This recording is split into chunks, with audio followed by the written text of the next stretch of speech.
मैं यहाँ हूँ, यहाँ हूँ, यहाँ हूँ, यहाँ मैं यहाँ पर ही दोस्तों। तो गुड मॉर्निंग दोस्तों, आई होप आप बहुत बढ़िया होंगे। मैं यहाँ पर ही हूँ, आप सभी के साथ ही हूँ और आज हम एंगल बाइसेक्टर थ्योरम के ऊपर कुछ प्रॉब्लम को सॉल्व करेंगे। तो ये हमको प्रॉब्लम दिया हुआ है और इसको हम सॉल्व करना, इसकी वैल्यू हमको निकालनी है, इसकी वैल्यू हमको निकालनी है। कैसे सॉल्व करेंगे? एक ट्राइंगल दिया है यम, एन और पी। तो मैं यहाँ पे लिख देता हूँ कंसीडर ट्राइंगल। कौन सा ट्राइंगल? M N P. इतना हमको दिया है। कंसीडर ट्राइंगल एम पी, हमने ट्राइंगल यम एन पी को हमने कंसीडर किया। यहाँ पे जो एन क्यू है, एन क्यू मतलब एक सेगमेंट है यहाँ पे, ये क्या करती है? ये पूरे एंगल को मतलब एंगल एन को क्या करती है? बाइसेक्ट करती है। बाइसेक्ट का मतलब होता है दो टुकड़े करती है। टुकड़े करती मतलब एंगल बाइसेक्टर, वही हम लिख देते हैं यहाँ पे। तो सेगमेंट, कौन सा सेगमेंट? N Q. आप एन क्यू कह दीजिए या क्यू एन कह दीजिए, no problem. Segment N Q is bisector, is a bisector of angle. कौन सा एंगल? Angle A. मैं सिंगल लेटर में लिख रहा हूं। जो सेगमेंट एन क्यू है वो क्या है? एंगल बाइसेक्टर है। किसका? एंगल एन का। सेगमेंट एन क्यू मतलब ये एन क्यू, ये एंगल एन को क्या कहती है? करती है, बाइसेक्ट करती है, दो भागों में बाइसेक्ट करती है। मतलब ये वाला पोर्शन और ये वाला पोर्शन क्या होता है? इक्वल होता है। अब क्या होगा? ऐसा हुआ तो क्या करते हैं हम? एंगल बाइसेक्टर थ्योरम लगाते। चलो हम वही शुरुआत करेंगे। तो by using angle bisector theorem, by using angle bisector theorem. अभी एंगल बाइसेक्टर थ्योरम क्या होता है वो समझने की कोशिश करेंगे। जिस एंगल का बाइसेक्ट हुआ है उस एंगल को दबा दीजिए। आपने दबा दिया, चल हो गया काम। अब कौन से एंगल बचे?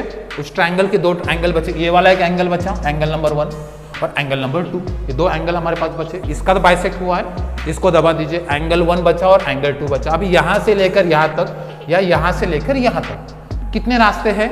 तो एक रास्ता ये वाला हो गया, यहाँ से लेकर यहाँ तक आने के दो। एक रास्ता ये हो गया, हम यहाँ से निकलेंगे, यहाँ पर आएंगे और यहाँ से लेकर यहाँ पर आएंगे। एक रास्ता हो गया। दूसरा रास्ता कौन सा हो गया? हम ऐसे भी तो आ सकते हैं दोस्तों, इस तरह से आ सकते हैं ना। मतलब ये बड़ा रास्ते से भी आ सकते हैं, है ना, हो सकता है। चलो इतना हो गया। अब क्या करेंगे? मतलब यहाँ पे कैसे आएंगे? यम से निकलेंगे तो एन के पास आएंगे और एन से हम पी के पास जाएंगे। तो जो सेगमेंट हमको मिलती है, यम से निकलेंगे एन तक और एन से लेकर एन पी तक, इसका क्या करेंगे? रेशियो निकालेंगे। तो M N divide by N P, ये हो गया हमारा एक रेशियो, ये वाला रेशियो और ये वाला सेगमेंट का रेशियो। यहाँ पे क्या होगा? ये वाला और ये वाला सेगमेंट का रेशियो, मतलब M Q upon Q P, M Q upon Q P. तो ये हो गया हमारा एंगल बाइसेक्टर थ्योरम। इसमें वैल्यू पुट कर देते हैं और हमारा आंसर मिल जाएगा।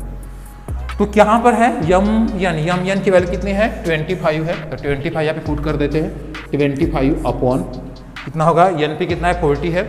तो 40 है इक्वल टू यम क्यू है हमारा 12.5, यहाँ पे आएगा 12.5 अपॉन कितना है यहाँ पे? क्यूपी हमको दिया नहीं है, वही हमको निकालना है। अब क्या करेंगे? बहुत आसान है, इसको आप सॉल्व कर लीजिए। कैसे सॉल्व करेंगे? तो 5 जा 25 और 5 8 जा 40, इस तरह से होगा। मतलब 5 जा कितना आएगा?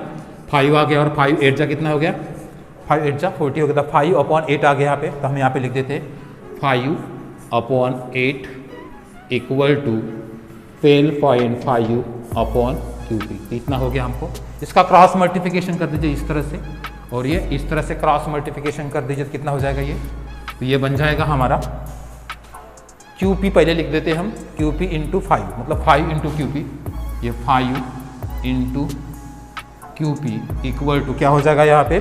8 इंटू 12.5। तो 8 इंटू 12.5, इसको मल्टीप्लिकेशन कर दीजिए, मतलब आसान हो जाएगा।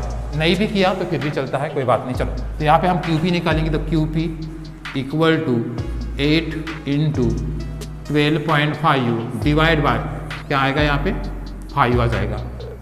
अब क्या करेंगे, दो तरीके हैं, इसका मल्टीप्लिकेशन कर दीजिए और बाद में डिवाइड कर दीजिए, ये भी हो सकता है। या दूसरा तरीका कौन सा हो सकता है, यहाँ पे 12.5 है, 12.5 को आप 5 से डिवाइड कर लीजिए और सिंपल हो जाएगा। तो हम वही करेंगे। हम क्या करेंगे, यहाँ पे QP इक्वल टू 8 वैसा रहने दीजिए, 8 वैसा रहने दिया हमने, इंटू इसको हम डिवाइड कर लेते हैं। तो 12.5 को हम 5 से डिवाइड करेंगे तो कितना बचेगा, कितना बचेगा हमको समझ में नहीं आता। चलो हम सॉल्व करके देख लेते हैं। यहाँ पे सॉल्व कर लेते हैं, कितना बचा 12/5 तो 5, तो 12 5 2 जा कितना होता है, यहाँ पे 10 होता है, यहाँ पे 2 बचे, यहाँ पे पॉइंट है, यहाँ पे पॉइंट की वजह यहाँ पे पॉइंट देते थे 25 आ गया, तो 5 जाएगा, इतना आ गया। तो यहाँ पे आ गया 2.5, इस तरह से होगा।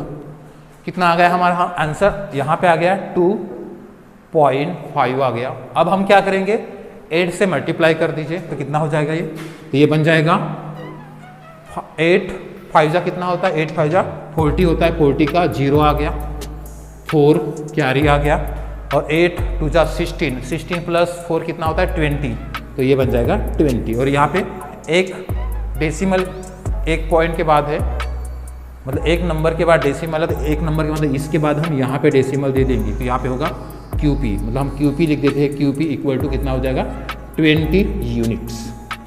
तो ये मिल जाएगा हमको आंसर। इस तरह से हमारा QP सॉल्व हो जाएगा। तो QP की वैल्यू हमको मिल, QP कितना है, कहाँ पे है, तो ये हो गया हमारा QP मिल गया हमको 20 यूनिट्स।